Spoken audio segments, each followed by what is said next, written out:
The sun rose gently over the fields of Marampur, a small village where time still moved with the rhythm of the wind. Every morning smelled of wet earth and cow dung, every evening of smoke and hope. The fields stretched endlessly, and the horizon felt close enough to touch. But for Arushi, it was never enough. She stood barefoot on the narrow mud path between the rice fields, her dupatta fluttering like a tired flag in the morning breeze. In her hand, an old notebook, the pages wrinkled and scarred by years of dreams too big for their cover. "Arushi! Come inside, girl!" The sun's already up. Her mother's voice cracked through the silence. Arushi turned, brushing a loose strand of hair from her face. "Just a minute, Mai," she called back, her eyes still on the sky, wide, endless, and golden. She'd always believed that beyond those clouds, beyond those mountains that guarded Maranpur, there was a world that moved faster, burned brighter, and listened when you spoke your dreams aloud. Inside the small clay house, her father was already sitting on the cot, tying the worn turban around his head. His hands were cracked, his eyes quiet and resigned, like someone who'd already learned not to expect much from life. "Your daughter again wasted half the morning," her mother grumbled as she stirred the pot.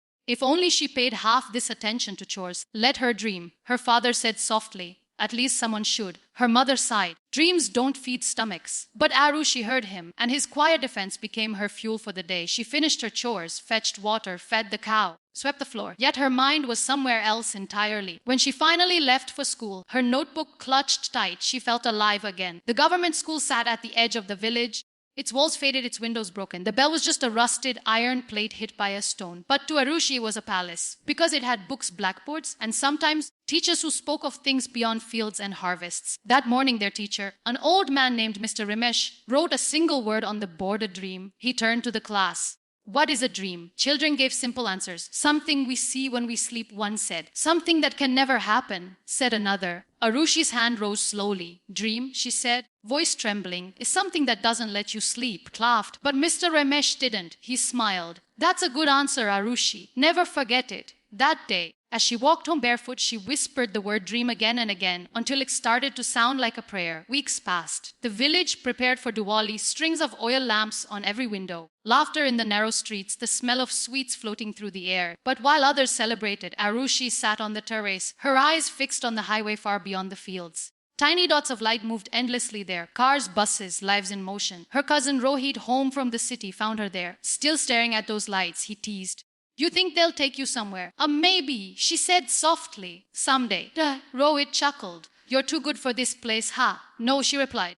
"I just want to see what's beyond it." He looked at her, and for a moment even he stopped smiling. There was something in her voice that made him believe she would. The morning of the exam results arrived like thunder. The entire village gathered outside the school notice board. Boys shouted names, mothers prayed, and the dusty air buzzed with tension. Arushi stood silently, clutching her father's hand. When her name finally appeared, Arushi Sharma, first position, district level, she couldn't breathe. Her father's rough hand shook as he read it. "You did it." Pity. He didn't cry, but she saw the wetness in his eyes when he turned away. That night, as fireworks exploded over the village sky, she sat beside the flickering lamp and wrote in her notebook, "One day, I'll go to the city. I'll study under lights brighter than these fireworks. I'll return and bring something back for everyone who believed." Months later, the postman came to their house. "Arushi Sharma," he asked, holding a white envelope. She tore it open with trembling fingers. Her eyes scanned the words. "Congratulations! You have been selected for the City Merit Scholarship, Government College, New Delhi." Her breath caught. Her mother dropped the ladle. Her father stared in disbelief. Then silence, deep, stunned silence. Before her mother whispered, "Delhi." Arushi nodded. Delhi, the village was too small to contain her joy. She ran to the fields, shouting it to the sky. "I'm going. I'm going." The fields echoed her voice back like a promise. When the day finally came, half the village came to the bus stop. Some came out of pride, some out of curiosity, and some out of disbelief. Her father pressed a small packet into her hand, dried roti and jaggery wrapped in cloth. "For the road," he said. Her mother avoided eye contact until the bus engine started. Then suddenly, she ran forward and hugged her tight. "Don't forget who you are," she whispered. "And don't forget us." Arushi smiled through tears. "Never, Mai." As the bus pulled away, the village faded behind her, the fields, the huts, the people waving, all shrinking into the distance. And for the first time in her life, she wasn't looking at the horizon. She was heading toward it. The bus rattled for 12 hours before the first skyline appeared, a forest of concrete and glass. The city rose like a mirage, glittering under smog-streaked sunlight. It was louder, faster, and hungrier than anything Arushi had imagined. She pressed her face against the window. The noise hit her first. Horns, voices, engines. A never-ending storm of sound. Crowds moved like waves. No one looked back. When the bus stopped, she stepped down into the chaos, clutching her small cloth bag. Her village scent of earth and wood smoke was swallowed instantly by petrol and dust. You new here? A rickshaw driver asked. Yes, to study, she said. Good, he smirked. Study hard. City eats slow people. She didn't answer. She was too busy trying not to drown in the noise. Her scholarship got her a bed in a government girls' hostel, a building that smelled of iron and detergent, buzzing with life and whispers. The rooms were narrow, but the dreams inside them were huge. Her roommate Nisha, a bold Delhi girl with earphones always in, looked her up and down. First time in the city. Arushi nodded. You'll get used to it, Nisha said.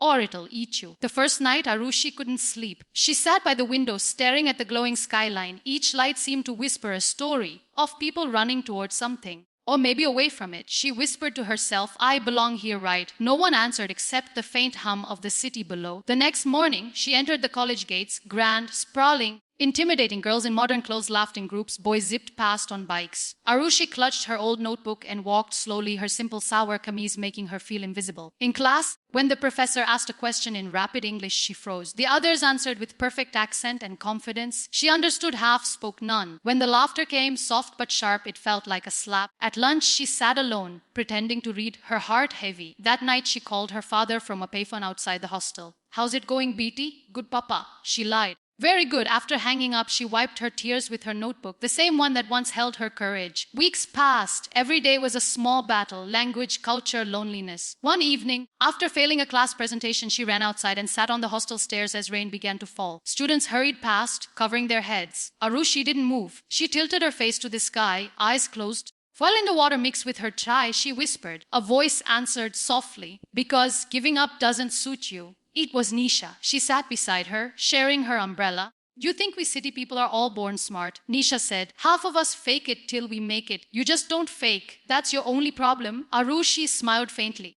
I don't even know how to start. Start small, Nisha said. One word of English, one answer in class, one step, then another. The rain kept falling, washing the dust off everything, even her doubt. That night, Arushi pinned a new page to her wall. Words I don't understand, but will. Every day, she added 5 new English words. Every night, she practiced speaking to the mirror. When she failed, she started again. She read newspapers aloud. She stayed up late, whispering words until her tongue stopped trembling. And one night, when her roommate returned from a party, Arushi was still awake, reading a speech book under a dim, yellow bulb. You're crazy. Nisha laughed. Maybe, Arushi said. But crazy people reach farther. A month later, the college announced a state-level debate competition. The prize is scholarship extension and a chance to intern with a social foundation. When Arushi's name appeared on the participants list, whispers spread. The village girl, seriously. She ignored them. She'd practiced for this moment. On stage, her heart thundered as she faced the crowd. The lights blinded her. For a moment, she forgot everything, until she saw Mr. Ramesh's face in her mind, the old chalkboard, the word dream. She took a deep breath and began. Good morning. My name is Arushi Sharma, and where I come from, dreams don't survive easily. The hall went silent. She spoke of small villages, of children walking miles for education, of parents selling harvest to buy books. She stumbled once but kept going. Her voice grew stronger, steadier, until it filled the hall with raw truth. When she finished, there was a launder's applause. That night she called her father again. Papa, I won. Won? What? Everything, she said, laughing through tears. I won everything. Her father didn't understand fully, but he understood her tone. Pride, peace, victory. Then come home someday, he said softly. Show them what dreams look like. She promised she would. The city didn't get easier overnight, but she had changed. She walked taller, spoke clearer, smiled more. Her speech video went viral on the college's social page. Village girl speaks from the heart. Messages poured in. You made me cry. You reminded me of my roots. You proved dreams don't need English. She read each one.